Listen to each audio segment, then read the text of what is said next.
We now have access to the video of Tyree Nichols' alleged murder and see officials in the last week scrambling to head off the expected outcry. President Biden called for calm. Memphis Police Chief Sarah Davis proclaiming that the attack failed basic humanity. The case, it provoked the most anxiety we've seen in a while of any response to police brutality since George Floyd was killed, and it follows a deadly year for police shootings. In fact, 1,176 people were killed by police in 2022. Joining us now to discuss this is retired LAPD Sergeant Cheryl Dorsey and activist and co-founder of the police reform nonprofit Campaign Zero, DeRay McKesson. Good morning to both of you. Thank you for being here. Good morning. DeRay, I want to start with you. The video is intense, so intense that I personally, I'm just going to say, have chosen not to watch it. I've spent, years covering police shootings, and I'm choosing to guard my heart with diligence at this point. Do you believe that there is a civic duty or obligation to watch this and to be informed, or does this border on kind of enjoying Black trauma at a certain point? You definitely no responsibility or requirement to view it at all. Unfortunately, this is a familiar moment for so many of us. We've seen so many videos, or we've been in the street so many times. I will say, one of the reasons why I watched it was a reminder that all the things that people say never happened in this video. They stopped him. There wasn't a traffic stop that they should have been making. He was killed 80 feet from his house. The police just handcuffed him and just beat him to death for 30 minutes. All the things that when we would tell people this was happening, they'd be like, no, you're exaggerating. No, you're embellishing. And the video is just a reminder that this has probably happened in Memphis time and time again, and people didn't believe it, but they believe it now. Sergeant Dorsey, I want to get your response to it. Being a Black woman, a Black mother of Black sons, what's your response to watching the video? I know that you had to deal with a lot of these kinds of situations in your professional career. And what's your thought on the elite police force that was responsible, allegedly, for his death? Well, as a Black woman and a mother, it breaks my heart. As a police professional, I'm just deeply disturbed by this. These are young officers with purportedly 2 to 5 years amongst them on the department, and I'm very troubled by the police chief, C.J. Davis, who seemed to show a little lack of humanity herself. I mean, it's reported that citizens have been coming in and complaining about this Scorpion unit. This is a unit she created. This is a unit she named. This is a unit she put officers on with 2 to 5 years. This is a unit C.J. Davis created and put officers out there without supervision by her own admission. And so when you have a bunch of hot dogs, a bunch of elephant hunters, as I like to call them, out there, and they know that there's no supervisor going to roll up and manage them and any use of force they get into, then they'll act the way that these officers did. They did it naturally. They didn't care who else rolled up and saw them. This is how they get down. And so now we have a death on our hands, and it's a problem, and she knows it.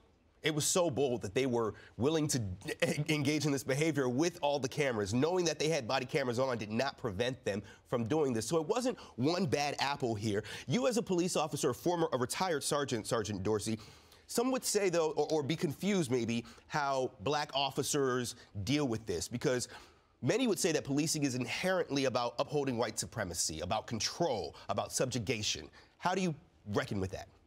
Well, you have officers who are drunk with power. You have Black police officers who are in a system that's predicated by white supremacy, who have bought into that system, one for all for one. And they're in a small unit where camaraderie and are you going to back me? Can I trust you? Is paramount. And when you have that combination and you have them out there unchecked, then these things will happen. And so unless and until you psychologically evaluate these people and make sure their head is in a good space, do a proper background check, because at least one officer came from another department where he was accused of beating an inmate as a correctional officer. Another one was on a frat, part of a frat team where there was a lot of hazing going on. And so it seems like there were slippage, if you will, at every angle. DeRay, you have been battling police brutality, following it. Kudos to you, because it's such a tough subject to have to constantly digest. But because of what you've witnessed, you and your team helped rewrite the law, make some changes to a law that requires police to have a duty to intervene in Tennessee. That was passed in 2021. Knowing the work that you've done and squaring it with what we've all seen or heard or just even seen the pictures of, what do you think needs to be done? Was that enough? Yeah, so definitely not enough, right? And when we passed that law in Tennessee in 2021, it was the best that we could get because the police essentially said to the Tennessee legislators, any restriction on use of force for them will endanger their lives. And while the argument makes no actual sense, it was convincing to a lot of legislators. We weren't able to get bigger wins because the police said, if you don't let us choke people to death, if you say that we are required to de-escalate, if you do these things, it will literally lead to us being killed. And they said that time and time again. I'm hopeful that the Tennessee legislature looks at this moment and says, that they can do more. I'm hopeful that the Memphis City Council changes some of the rules. You know, in Memphis, it's one of the few cities in the country, one of the only big cities where the police department, the city does not take liability for the wrongdoing of officers. So it's virtually impossible to sue a police officer in Memphis and therefore sue the city. You have to sue the city directly. And this is an issue of indemnity, which is a complicated legal term, but it's very hard to collect civil damages when the police hurt you in Memphis. Tyree's family they will get a settlement likely because the case just has so much press. But think about all the other people this police department has harmed. And the city for 30 years has refused to accept responsibility for it. So there's a lot that can change today in Memphis. And the officers were fired so quickly. Sergeant Dorsey, the attorney for the family, Ben Crump, this morning said that this is a new blueprint for police accountability. Do you agree with that? Because in most cases, when the officers aren't black and there's been a death, we see months, years potentially long of an investigation as they investigate. We see officers on administrative leave as they do that. Does this reflect a shift in the way that they respond to police violence? Listen, as a 20-year patrol officer and patrol supervisor, I know what Ben Crump knows not. This was a baby step, disbanding the unit. We've seen that this police chief has demonstrated that you can certainly investigate misconduct and adjudicate it quickly. She did that. I'm appreciative of her for that. She fired those 5 officers immediately. That was damage control because there are at least probably 15 more that need to go. And so while this was a great first step, it was a baby step, and there's so much more that this police chief needs to do.